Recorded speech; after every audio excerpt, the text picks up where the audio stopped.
Mesdames et messieurs, bienvenue dans cette 4e édition des rencontres de l'éloquence. Ce concours, vous le savez, il est organisé par le département des Hauts-de-Seine et ses partenaires académiques. Et vous êtes 12 collèges participants.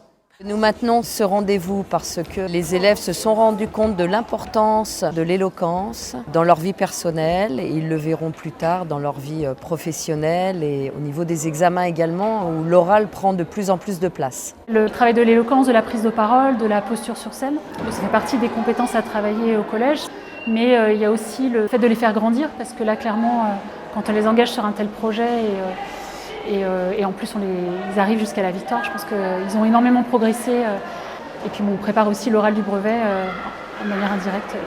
Qui, parmi vous, n'a jamais fait l'objet de stéréotypes?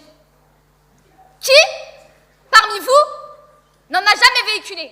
Chez Eloquentia, on est porté très fort par les valeurs d'écoute active, de respect et de bienveillance qui sont pour nous le socle en fait propice à une prise de parole authentique, singulière, où chacun va pouvoir exprimer ses convictions. Donc on leur a appris la rhétorique, l'expression scénique, l'écriture créative avec du slam, de la poésie, des techniques vocales et aussi un module d'aspiration personnelle et professionnelle.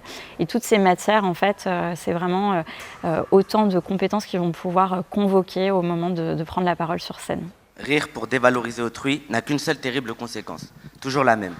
Réduire la personne visée plus bas que terre et lui nuire. Déjà, on a appris à structurer un discours et ça nous a appris aussi à ne pas directement faire des exemples, de bien définir l'idée qu'on a dans nos têtes.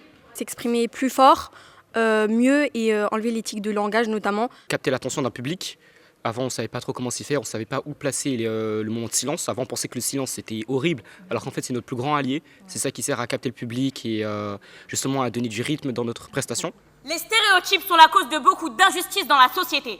En continuant à véhiculer ces idées préconçues, on alimente la discrimination et l'exclusion. Ça nous tenait à cœur de parler de ce sujet qui est pas anodin, on va dire, dans la vie de tous les jours. C'est un sujet qui touche vraiment tout le monde, enfin qui peut vraiment toucher tout le monde et qui concerne tout le monde. Donc c'est bien de, on va dire, sensibiliser à ça. Par exemple, nous, on vient de Bagneux, on nous voit un peu comme les racailles. Aux yeux du monde, les racailles savent pas parler, on parle qu'avec des wesh, des genres. En fait, on n'est pas comme ça vraiment dans la vie de tous les jours. Du coup, j'espère, en tout cas, je pense que ça a un peu modifié les visions des gens. Comment faire pour changer notre destinée? Cela commence par nous, dès aujourd'hui, cette année. Questionnons les stéréotypes chaque jour, chaque nuit. Dans nos écoles, nos familles, faisons le bruit. Notre rêve, c'est de permettre à la jeunesse de pouvoir s'exprimer, gagner en confiance en elle, mais c'est aussi de bâtir une société apaisée à un moment où on est dans un monde hyper interconnecté, métissé, mais où on n'a pas appris à se parler, à s'écouter, à se respecter. Donc le projet Eloquentia, c'est un projet profondément républicain qui vise à montrer aux jeunes et au monde entier qu'on peut être ensemble, qu'on peut s'écouter, qu'on a des choses à se dire même si l'on n'est pas d'accord. Et je pense que les jeunes aujourd'hui l'ont prouvé à travers des discours qui étaient très incarnés, qui étaient personnels et où ils ont pu livrer ce qu'ils avaient au fond du cœur et des tripes. Alors aujourd'hui, nous devons nous engager à identifier ces stéréotypes et à les combattre. Lutter contre les préjugés qui nous mettent dans des rôles prédéterminés. Livrer bataille contre la facilité. Les stéréotypes sont des chaînes qui entravent notre société. Engagez-vous à les briser.